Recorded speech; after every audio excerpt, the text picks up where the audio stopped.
The Mech Touch. Chapter 164, Extra Lesson.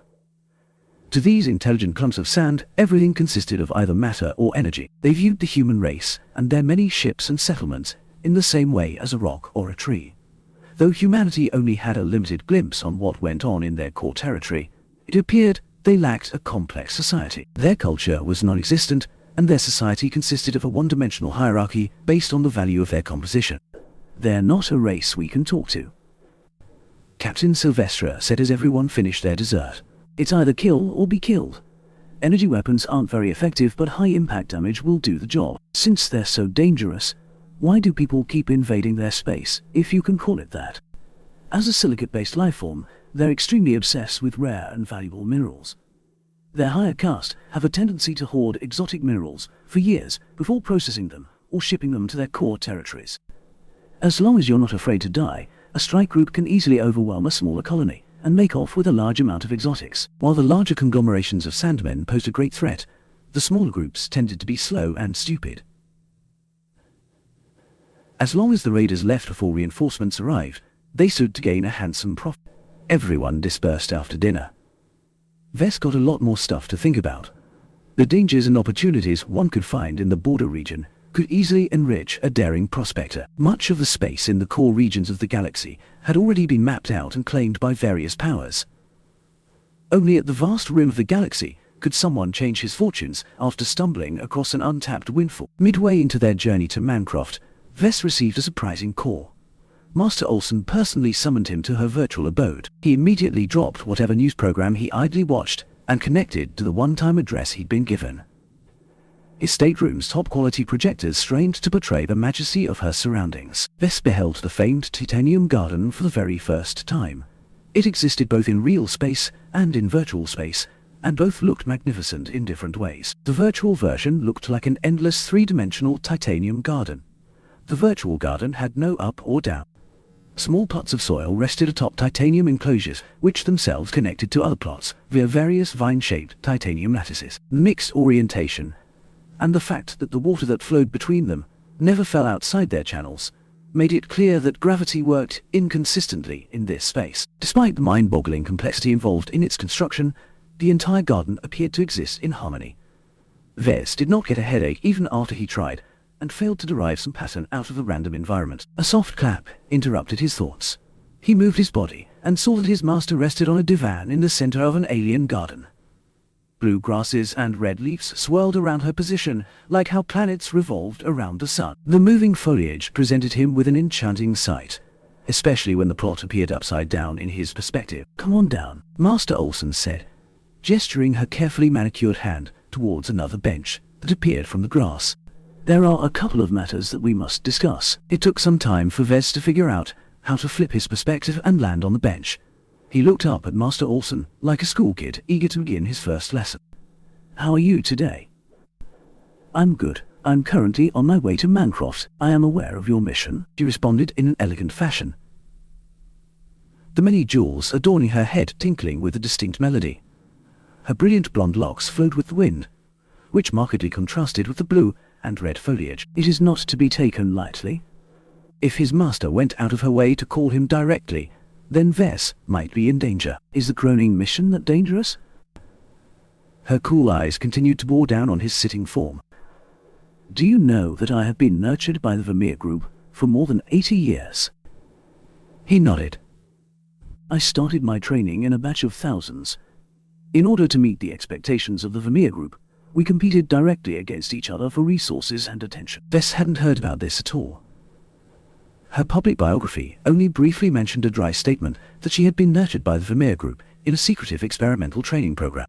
Vess wondered why she narrated her own backstory. "Compared to my brothers and sisters, I was not the most intelligent, nor did I make the most friends. Yet after 80 years, only I am able to reach the master level. Do you know why?" He shook his head. "I treated myself harshly. Where my rivals studied 5 courses, I studied 10.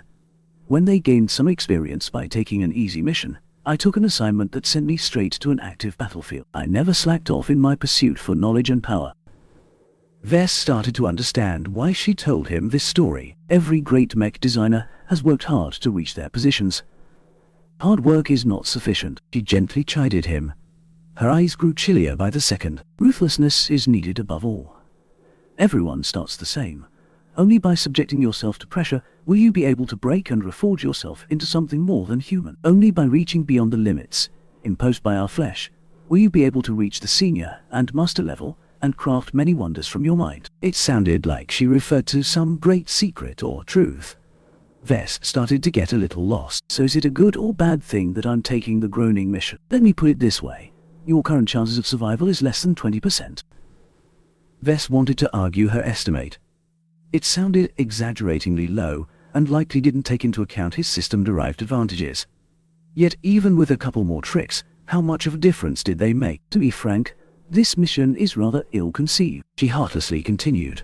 Your client relies too much on borrowed intelligence, and therefore instinctively assumes no other threat exists.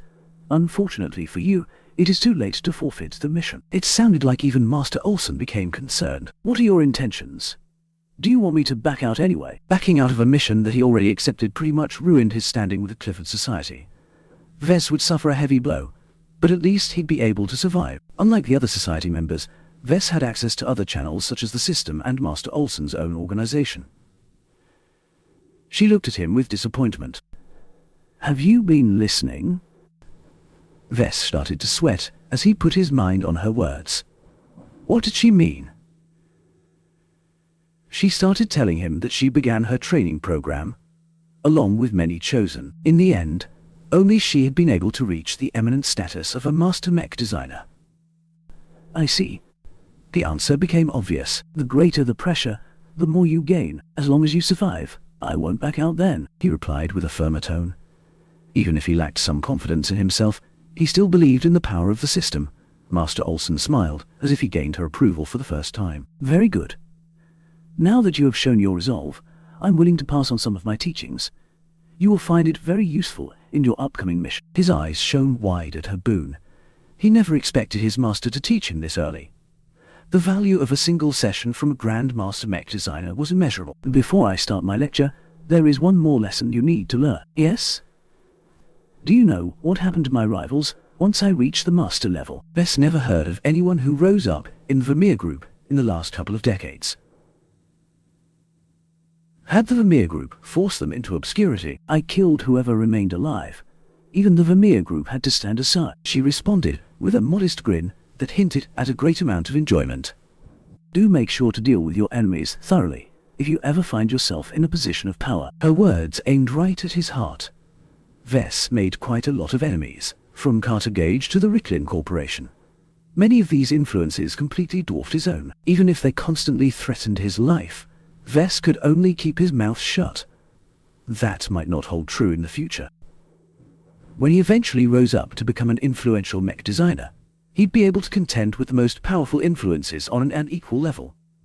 That was when he should retaliate in earnest. Master Olson wanted him to never forget a slight.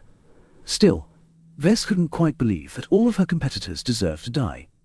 He refrained from following up with another question, best not to provoke her any further. Once she made sure that Vess understood her lesson, she began to lecture him about mechanics and connection between force and energy. After a brief introduction, she changed tack. Let me ask you a question. Why do mechs still resort to low-tech armament, such as swords and shields? In human history, there was a time when melee combat has phased out. Much of our current non-mech technology, such as tanks and spaceships, rely exclusively on the power of their ranged weapons. Why do mechs operate on a different paradigm? Vess already learned the answer in his previous studies. Because mechs possess enough armor and mobility to circumvent a force that completely relies on fighting its opponents at a distance. When an enemy gets close enough to punch you in your face, a railgun won't be of much help. The key here is to recognize that the confluence of unique properties allow for the anachronism of melee weapons to play a role. Do not disdain their use.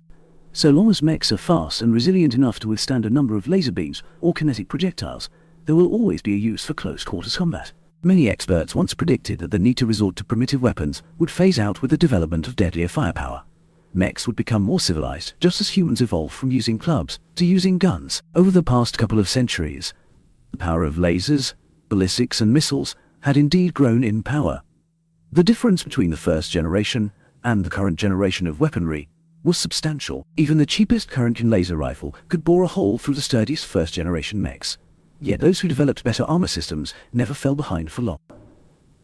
After they exhausted the means to develop more resilient armor with conventional alloys, they resorted to developing incredibly resilient armor through the use of exotic materials and techniques like alloy compression. Since the level of firearms and armor has advanced to significant heights, how are melee weapons able to keep up? Vess knew the answer, though he didn't learn this from any of his courses.